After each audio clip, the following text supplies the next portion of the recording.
Okay, guys, I'm Chase. Nice to meet y'all. How are we doing? Good, man. Good. How many of you guys seniors? Yikes. Just y'all, you guys, you three? Juniors? The front row. Sophomores? There we go. Okay, and then freshmen. Nice. Okay, we got a mix. There we go. The fresh meat. That's right. So I'm Chase. Like I said, I'm one of the pastors here at Bent Tree. Been here for just a few months. I'm pastor to young adults and men. I'm going to talk to you a little bit about following Jesus in college. We've only got 20 minutes, so my hope to break it up is the first 10, just to share a little bit about my story, because my story is kind of split in half in college. My first 2 years, I lived for myself. And my last 2 years is when I ended up following Jesus. So I've kind of got experience in both realms, and I'll go ahead and say now that the latter is a lot better.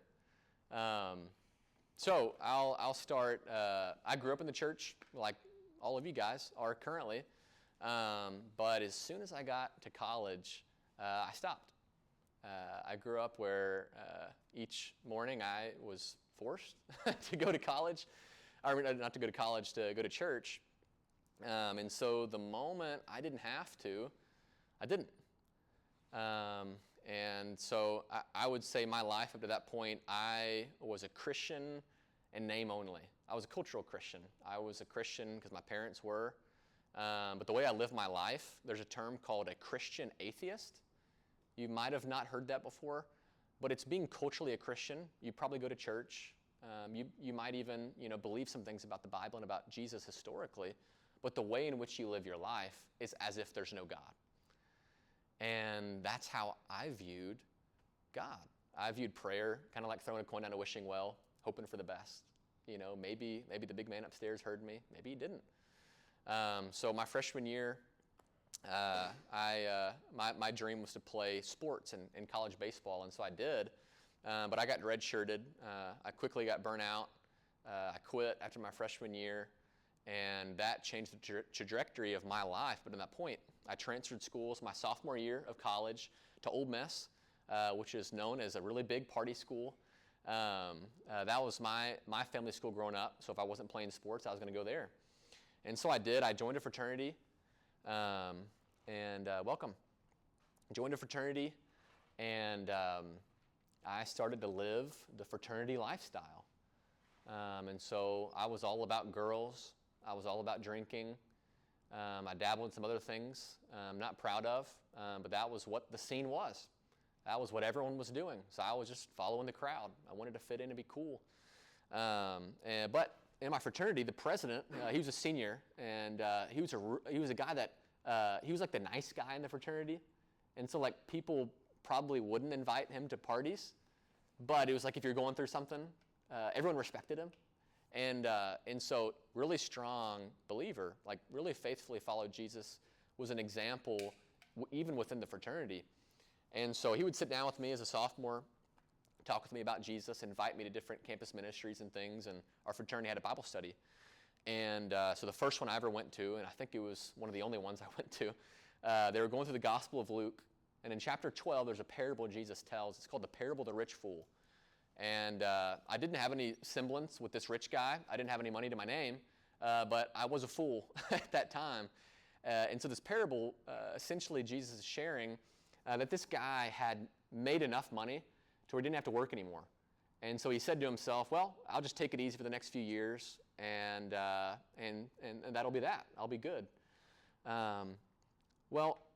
Later in the parable, God appears to him and says, you fool. You don't realize that this very night your life will be demanded of you. Then these things that you stored up for yourself, whose will they be? And the premise, the main point of the parable of Jesus is saying, this is what happens to people who store up riches for themselves and are not rich towards God. And so Jesus is talking primarily about money, about actual, tangible resources, but I think it can also talk about our lives and what we treasure and what we value. And so up until that point, I had lived totally for myself. And there's a quote by a missionary over 100 years ago. He said, only one life will soon be passed, but only what's done for Christ will last. And up to that point, the way I lived my life, everything that I'd done was going to waste away. There was no eternal value to it. Now, God doesn't waste anything. He uses it. He uses it, but I had lived a life really of no eternal value and storing up no riches towards God. And so about a few weeks after I hear this parable in this Bible study, I go back home on winter break, 2019, and I get into a really bad car accident. I was on my way to go do some things with a friend that was probably good that I ended up not doing. And I hit this car going head on at 45 miles an hour. And I flip over this car like a ramp. My front left tire went 100 yards the other direction, and I'm hanging upside down, sitting there like, what just happened? It happened so quick. But I was alive. And looking back, it's a miracle that I'm here talking to you guys. Didn't have a chipped tooth, didn't have a scratch in my body, didn't even have a mild concussion. It was a miracle that I was alive, but at that point I was 20 years old. It was the first time in my life that I began to think about death. I began to think about my own mortality. And I began to think about that parable that was told. Ooh, what would have happened if my life was taken this very night? So I began to think a little bit more. My life wasn't changing at that point. I was wrestling. I didn't know what else to do. But the president of this fraternity invites me on a mission trip because of another circumstance I ended up going on. And as I went on this trip, surrounded by other believers who had genuine relationships with Jesus, would pray and read the Bible and would even worship and things like that, I started to pray. And I started to read my Bible by myself for probably the first time ever, even though I grew up in church. I had just considered what the pastor had said. I'd never read it for myself. And it was the first time that the gospel, the first time that Jesus became real to me. I'd understood the gospel intellectually. If you'd put a gun to my head and said, tell me how to be saved, or I'm going to pull the trigger, I could cough it up. I could tell you Jesus died on the cross for your sins. If you believe in him, you'll be saved. But that didn't impact my heart. It didn't impact my life. It was a theological truth that I mentally assented to, but had no impact on the way that I lived my life. And there's a theologian that says, if Christianity, isn't true, then we should just totally throw it to the wayside. It has no value. But if Christianity is true, if Christ is who he says he is, if he did die and raise back to life, then it is of utmost importance, meaning that it can't have a little bit of importance. It's either something that's just totally unreliable, totally something that you shouldn't give yourself to, or it's something that you should give all of yourself to.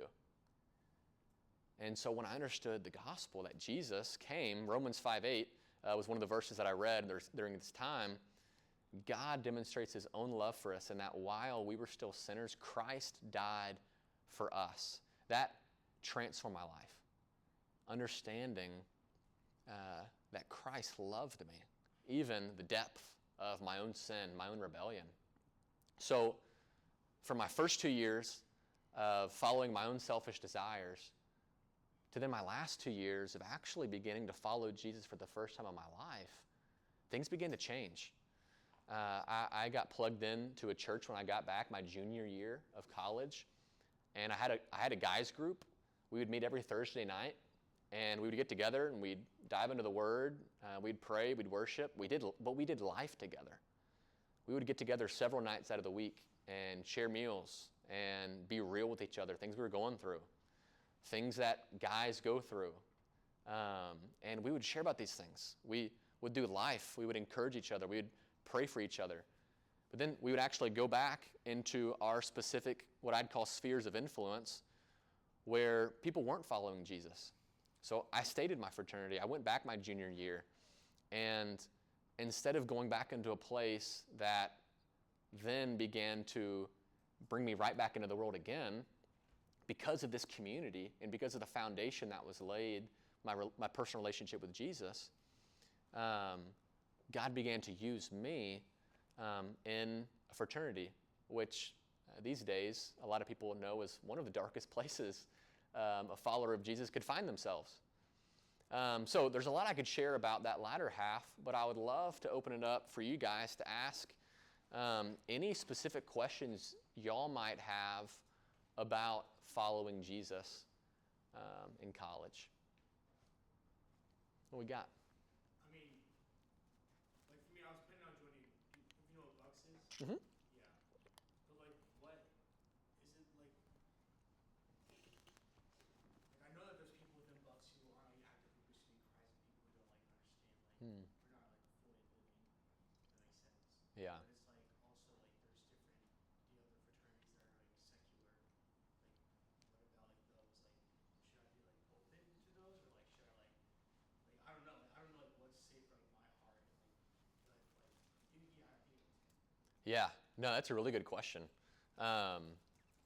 There's not a cookie cutter answer, but what I'll say is the fraternity I was a part of. It was one of the more. Some people called it a Christian fraternity, but when I came to faith, I quickly realized it wasn't. But that is how God reached me. So it's important. Your Bibles aren't going to say which fraternity you should join. It's not going to say, hey, you need to join Bucks or you need to join this one. Each of you are different. God has a story and a plan for each of your lives that's totally unique. This is a simple answer, but it's also the answer that I think would benefit you guys the most. Pray. Ask God. God, what would you have me do? God, your word says in James chapter 1 to ask you for wisdom. And that if I ask you for wisdom, you give it generously to anyone without finding fault. I think one principal question that I would think about would joining a fraternity influence and impact my life more? And I'm talking more in a negative way. Or would it be a place because of my relationship with Jesus, a place that God could actually use me to impact and influence? Does that question make sense? Am I going to go into an environment that I will conform to? Or am I going to go into an environment continuing to be conformed to the image of Christ and be used by Him to invite others into a relationship with Him? Doesn't mean you can't be a normal person. I went to parties, my fraternity. I was there for different reasons than I was prior. I still was a part of these guys' lives because I think that's an important aspect to have, especially. I'll say this one thing. There's a guy, he was a part of a campus ministry, the college I went to, and he wrote this article that was really well known nationally several years ago. And the question was, would Jesus have joined a fraternity? And it's an interesting question. But his backing was, I mean, and like I said prior, the Bible doesn't say you should join a fraternity or that you shouldn't. But his point was, Jesus' mission statement in the Gospels when he came was to seek and save those that were lost. Okay? And so with that mission statement and with that purpose in mind, a fraternity is a place where a lot of people are lost. And so his point, his backing was, I think Jesus would have joined a fraternity. Because when you look at Jesus' life on earth, you see that he didn't hang out with the Pharisees and the religious leaders. He actually hung out with all the sinners and the tax collectors and everyone who society ostracized and said was no good. That's who Jesus spent his time with. Now, that doesn't mean your inner circle should be bad company, because that will corrupt you. But we need to have an inner circle of guys that are pursuing Jesus with us, whether that's in the context of a fraternity or in the context of the church or in the context of a campus ministry, and also be in a place where we will still be in a relationship with unbelievers so that God will use our lives to impact others. Does that question make sense? So I had friends who joined Bucks, and that was an incredible experience for them.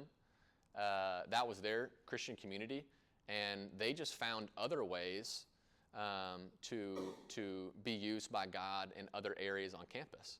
And it wasn't just a holy huddle, if you will.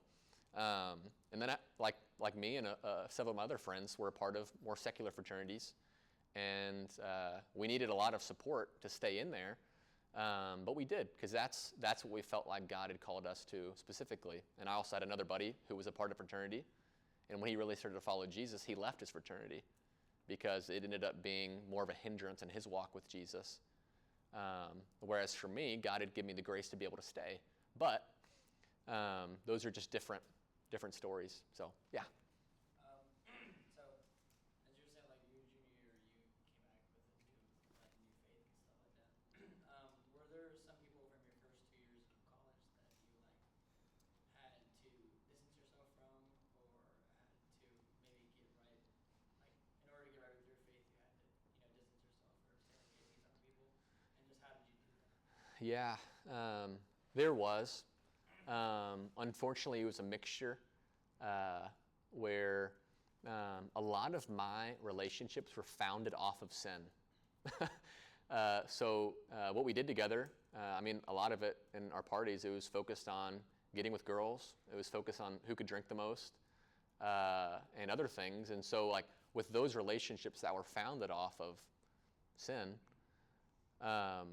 those relationships began to go to the wayside because I still wanted to be in a relationship with them.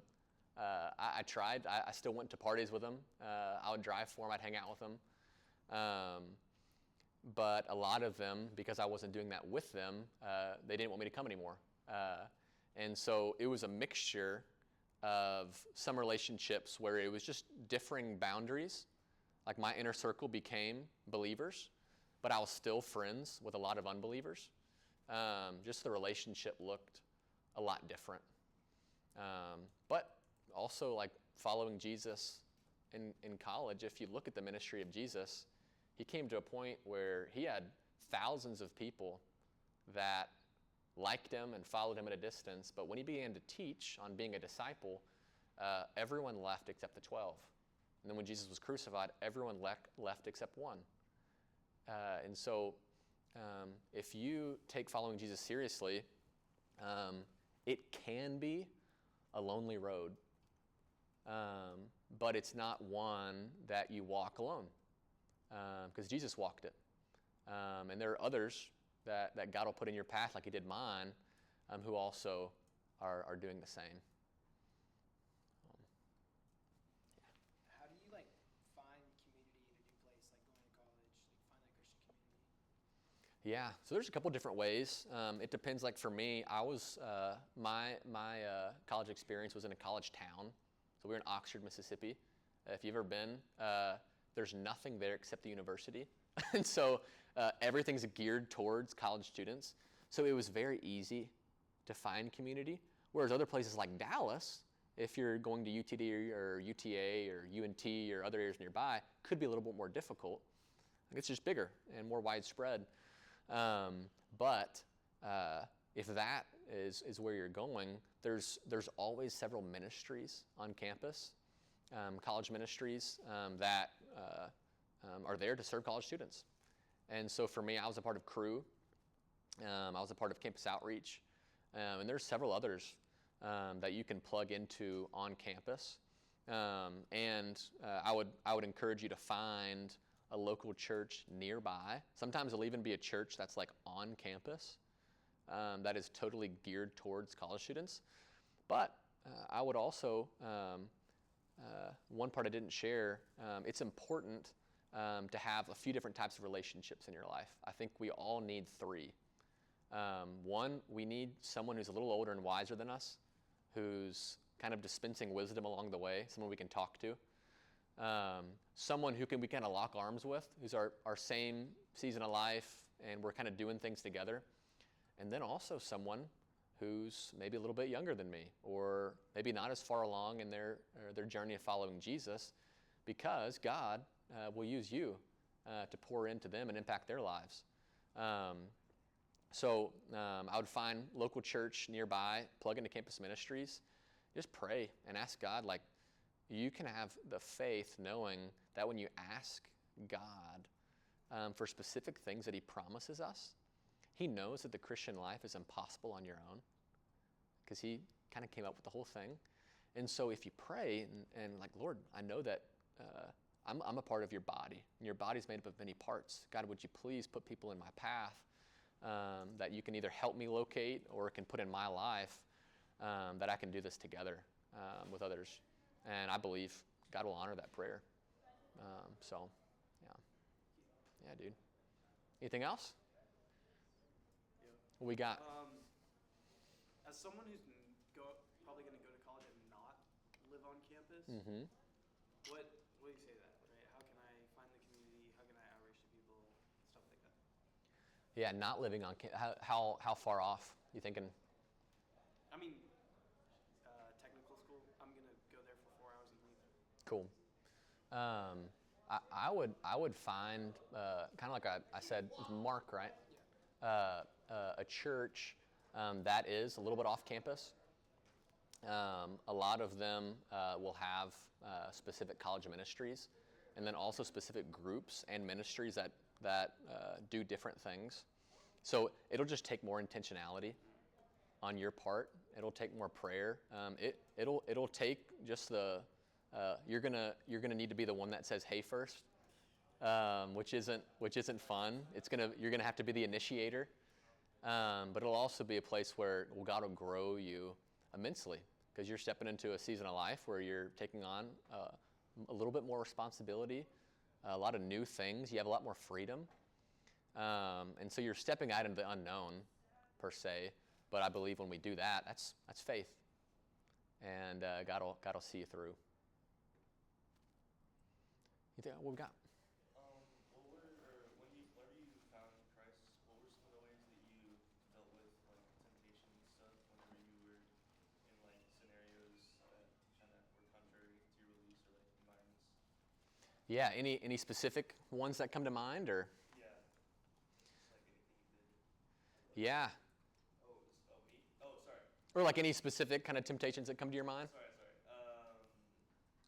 I mean, substances, lust, like anything like that. Yeah. So before Christ, man, I just to be candid with you guys, I'd drink about every other night, and I was medicating a lot of things in my life, so it wasn't just a few. And I had a friend. We would smoke. So when I came to faith, those two things were pretty much cut off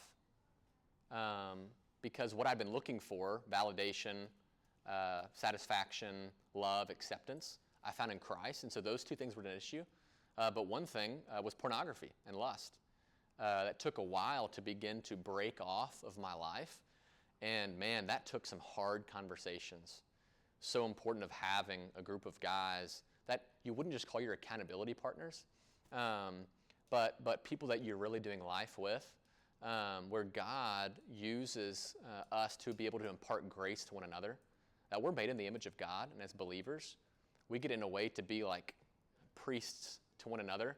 And so like we know that God forgives us, but it's different when you come with your deepest, darkest, most shameful things to someone else, and they're like, God forgives you, bro. Like, love you, man. I don't see any different.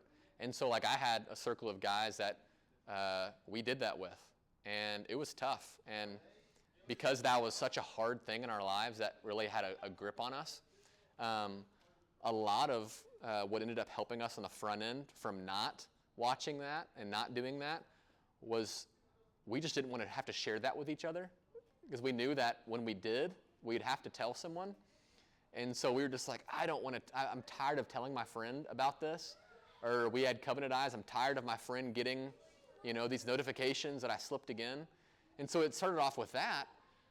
But then as we continued to pursue righteousness and holiness together, it began to be more of a conviction where, Christ died for this, and that's someone's daughter.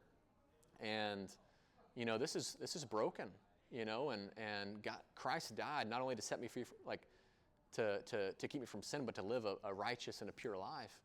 So those were kind of specific things there. Are we running out of time?